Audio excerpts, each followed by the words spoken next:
So we are live right now on the red carpet at the Newport Beach Film Festival. We are here in Fashion Island.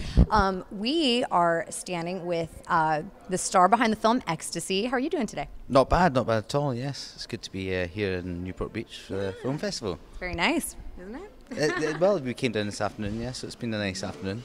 Getting some beers, some good draft beers in the local bars. Yeah, good way to spend the day.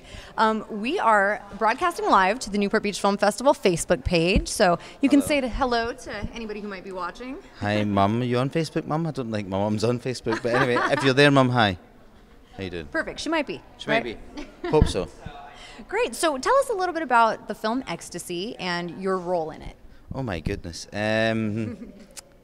It was a love story. That's fundamentally a love story. Everybody hears the name ecstasy and they think it's automatically about the drug and the drug culture of the ecstasy tablets. And it's not. It's an ambiguous title. It's about people finding their ecstasy in life, and it is set against the gritty backdrop of the dance scene in Edinburgh. But it's about these characters who go forth and they find their ecstasy, one of them through love, one of them through spiritualization, one of them through new age living. And so yes, where do you find your ecstasy in life? What is the transformation, and can you evolve in life and find a new ecstasy? So kind of self-discovery. Yes, definitely. Yeah. And a love story. Fundamentally, it's a love story. That's what it predominantly is. Great. And where did you film?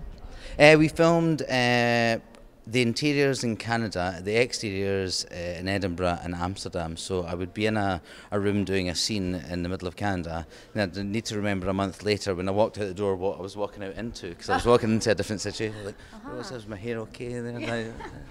So all checking out the continuity and remembering where you were in your mindset. That's tough to remember. Yeah, it's tough. It's a fun, but it's a fun job. That's the fun of the job. Had you been to those countries before filming this project? I'd spent some time in Amsterdam and obviously Scotland. I spent a lot of time. I grew up in Scotland, so it was going back and visiting my youth, and that was one of the big attractions with the script and the movie itself. Was I've been living in California now for the past 10 years now, and in London before that. So it's been a long time since I lived in Scotland. So it was going back and retracing my roots and living a life that I very much lived. And the movie is very much retrospect to the 90s and. I was the kid in the clubs doing all the dancing on the speaker with the hands in the air, so yeah, it was fun. Very fun, yeah. So is this going to be the first time that you're seing the film, or have you seen it completed before? I've seen it, I think it's actually playing right now, so we're outside. I've actually seen it quite a few times now, and but yeah, there's still moments, I sort of relive it every time you watch it. You learn to be objective and sort of step outside it and look at yourself, and not so much look at yourself, but look at the movie as a whole and look at it as a piece, and you forget the bits that have been cut out and the bits that aren't there and the bits that you think should be there, and you watch it for what it is, and so it's nice to see each time. Yeah, do you find that you see new things every time you watch it? Oh yes, always, yes, or you also look at certain performances you do yourself and you kind of go, oh yeah, no, I'm happy with that. And there's moments that you relive what was ever going through your head at the moment you recreated that, and so it becomes emotional again. Yeah. Very nice.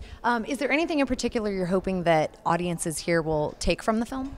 I just hope they understand the Scottish dialect, and I hope they understand what I'm even saying this evening after a couple of beers. But the beers help them understand. Yeah, it lubricates it. It lubricates the situation. Everybody relates to it. Yeah, and everybody becomes Scottish or Irish when they're drunk, don't they?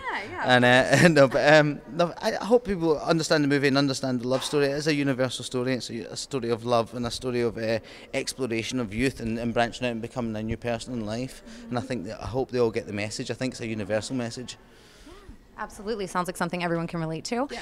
Have you ever been to the Newport Beach Film Festival before? No, I haven't. First time? This is actually my first. No, I've not. It's not my first time in Newport Beach. My wife's grandmother lives local, and so I've been down this way before. But it's the first time I've actually come to Newport Beach as a guest, so it's kind of nice.